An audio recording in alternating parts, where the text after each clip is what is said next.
लोकसभा चुनाव के बाद विपक्ष के लोग बीजेपी को हल्के में ले रहे थे।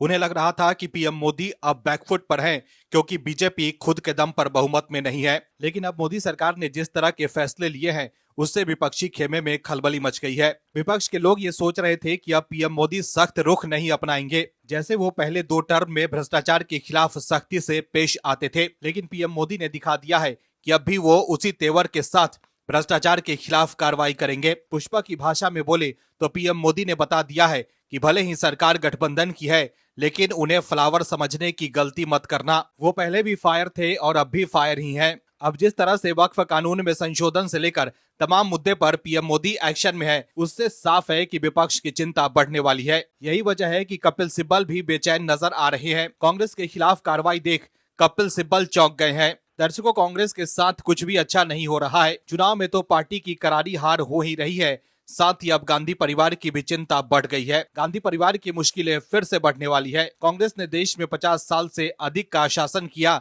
लेकिन विकास के नाम पर कुछ भी नहीं हुआ। आपको जानकर हैरानी होगी कि उत्तराखंड के कई इलाके ऐसे हैं जहां आजादी के 75 साल बाद सड़क पहुंची। हाल बेहाल कर दिया था देश का, लेकिन नेता लोग लगातार मालामाल होते रहे। लेकिन जब से पीएम मोदी की सरकार बनी, तब से भ्रष्टाचार पर लगाम लगनी शुरू हो गई। सरकार ने साफ कर दिया था कि कोई भी नहीं बचेगा, उसके खिलाफ सख्त कार्रवाई होगी और देश के साथ धोखा करने की बराबर सजा मिलेगी। और अब वही हो रहा है। क्या है खबर, बताते हैं आपको इस रिपोर्ट में। दरअसल नेशनल हेराल्ड मनी लॉन्ड्रिंग मामले में एक बड़ा कदम उठाते हुए ईडी ने सोनिया गांधी और राहुल गांधी से जुड़े संपत्तियों पर कब्जा करने की प्रक्रिया शुरू कर दी है। ये कार्रवाई prevention of money laundering rules 2013 के नियम 5 के तहत की जा रही है। ये कदम पीएमएलए 2002 की धारा 8 के अंतर्गत एडजुडिकेटिंग अथॉरिटी द्वारा की गई अस्थायी कुर्की की पुष्टि के बाद उठाया गया है। 11 अप्रैल 2025 को ईडी ने दिल्ली, मुंबई और लखनऊ के प्रॉपर्टी रजिस्ट्रारों को औपचारिक नोटिस जारी किए, जहां एसोसिएटेड जर्नल लिमिटेड की संपत्ति स्थित है। ये संपत्तियां यंग इंडियन नामक कंपनी के माध्यम से अधिग्रहित की गई थी, जिसके लाभार्थी सोनिया गांधी और राहुल गांधी हैं। ये कदम ईडी की जांच के बाद उठाए गए हैं, जिसमें एजेएल की संपत्तियों से जुड़ी 988 करोड़ रुपए की आपराधिक आय की कथित लॉन्ड्रिंग का खुलासा हुआ था। इन संपत्तियों में दिल्ली, मुंबई और लखनऊ की अचल संपत्तियां 661 करोड़ रुपए कीमत की और एजेएल के शेयर 90.2 करोड़ रुपए शामिल है, जिन्हें 20 नवंबर 2023 को अस्थायी रूप से अटैच किया गया था। इन अटैचमेंट की पुष्टि 10 अप्रैल 2024 को एडजुडिकेटिंग अथॉरिटी ने की थी। ईडी ने ये जांच 2021 में औपचारिक रूप से शुरू की थी, जिसकी शुरुआत 2014 में डॉक्टर सुब्रमण्यम स्वामी द्वारा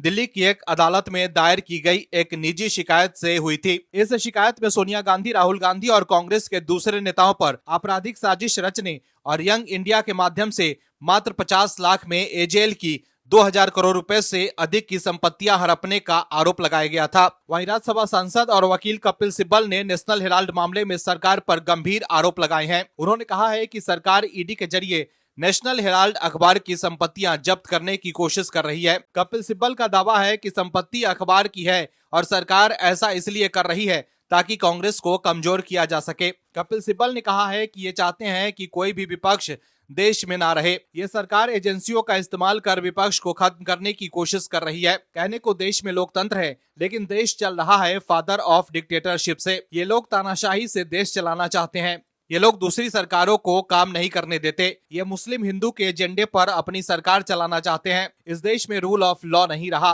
तो देखा आपने कैसे कार्रवाई से कपिल सिब्बल बेचैन हो गए हैं। Bureau report, OMH news. आप दर्शकों से विनम्र निवेदन है कि चैनल को सब्सक्राइब जरूर करें।